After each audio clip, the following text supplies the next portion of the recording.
Le clé du match, c'était la sérénité. Il fallait arrêter l'hémorragie parce que c'est difficile le football sénégalais après 2 défaites. Il y a crise forcément.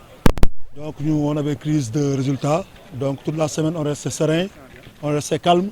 C'était ça la clé du match. Parce qu'on sait que si on s'appuie sur le contenu du match contre Mbour Petite Côte, c'est vrai que le résultat n'y était pas. Mais on savait que si on reste serein, on s'appuie sur ce contenu, on pouvait avoir des victoires.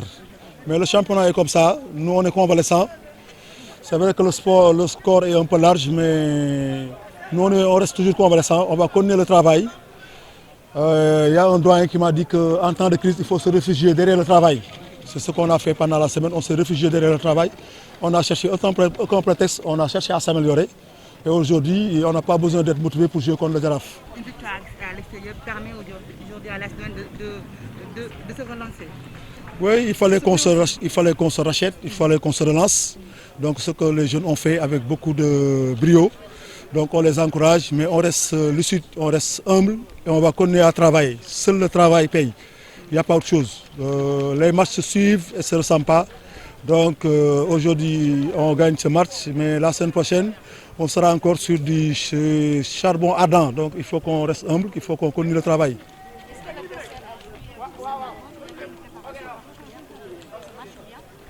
Bon, il n'y a pas eu de recette particulière pour ce match parce que pour jouer contre Jaraaf, bon, tous les enfants ont envie de jouer ce match.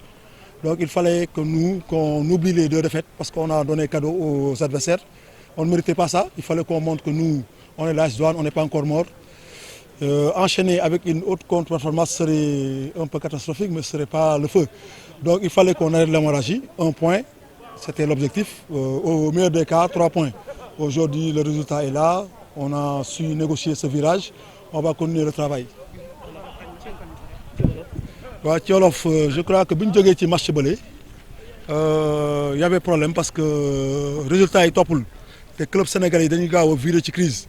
Mais les gens ont gardé la tête froide, son effectif est bon et puis compte tenu de match yi passé baaxoon na.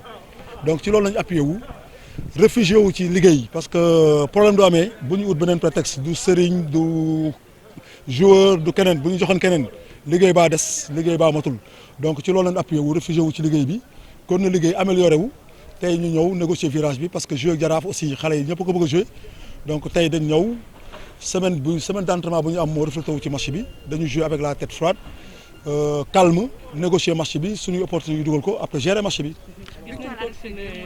ndam du am solo parce que ñoo doon day koy permettre tey jii mu cycle waat wala mu relancer waat championnat bi. waaw ren lu ñuy éviter mooy avancer en dents de scie mooy gagner tey ñàkk suba donc ñaari contre-performance yi la daf ñu yee parce que dañu def football du arrêté wul ci match dimanche kese environnement la y a beaucoup de choses yi nga war a xoolaat donc loolu nañu saytu xoolaat lépp xam ne suñu bëgg am dara ren il faut que ñu gën a professionnel gën a organiser wu motiver xale yi talent baa ngi fi donc victoire bi nu ma ko waxee en français dafa ñuy gën a dolli ñu humble parce que su dee da nga dóor Jaraaf tey 4 yaakaar ne yaa mën ñëpp semaine prochaine da nga ñëw ñu dugal donc dañuy gën a humble wàccaat toog ci basang yi liggéeyaat def naa liggéey rek mooy secret bi dans le championnat là parce que équipe bi dañ tolloo doole surtout début saison bi toutes les équipes préparé wu nañu donc liggéey la quoi affaire bi liggéey la.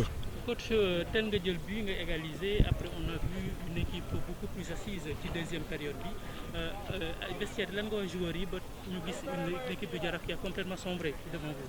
Bon dam leen wax ne lu ma neex ci premier mi-temps bi mooy bii bu ñu ko jëlee personne n'a paniqué kenn merul dañu xam ne suñ demee suñu certitude war nañu mën a égaliser te ñoom loolu nañ def et puis mooy lu may wax mooy semaine d'entraînement bi parce que météo na trop dirigeants yi mer fii ñi jaar fii ñi jaar fële mais on est resté là seul calme liggéey bu ñu jëlee bii aussi c'est vrai que ñoom ñu ngi doon casse ne injuste la injuste mais injuste bi terrain bi nañu ko réglé effectivement ñoom ils ont su prendre les responsabilités forcer décision bi lu ñu bëggoon def ñu def ko calmement et puis match bi noonu la déroulé quoi c'est le calme de la semaine moo feeñ tey ci match bi tey.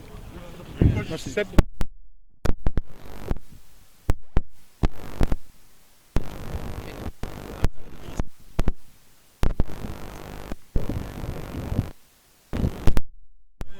La semaine dernière, j'ai vu qu'on était une défense poreuse. On mettait des buts, on a cassé. On travaille, on continue le travail, toutes les phases. En défense, on a beaucoup corrigé en défense. Mais année semaine bi, ligue bi c'était au niveau mental. C'était au niveau mental. On est revenu sur les fondamentaux, affaire de yomb, tennis ballon, requinquer au niveau mental. Mais on n'a pas fait un travail spécifique pour marquer 4 buts ou bien 7 buts. Ouais.